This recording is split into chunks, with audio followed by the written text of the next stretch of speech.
Once swimmers have a solid foundation with the backstroke kick, that's when we introduce a longer distance for the skill as well as kicking in Streamline. Always begin with a clear demonstration. Push off slowly on your back so swimmers can really focus on your body position and leg motion. When teaching the push off, have them drop their head back comfortably on the waterline, arms outstretched on the wall, and then push with their legs while releasing their hands at the same time. Remind them to lift their hips as they push so the body flattens on the surface. After they push off, cue to put their arms in streamline and start with small, fast kicks. Legs stay straight with minimal knee bend, toes pointed, and the kick should just break the surface so their toes splash lightly. As they practice, be hands-on.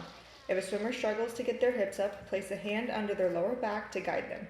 If you notice bicycle kicks where the knees bend too much, you can place your hand or kickboard just above the knees to give them a physical reminder. Safety is important. Remind swimmers to always look for the backstroke flags above the pool. Those flags tell them they are getting close to the wall so they can stay aware and avoid hitting their heads.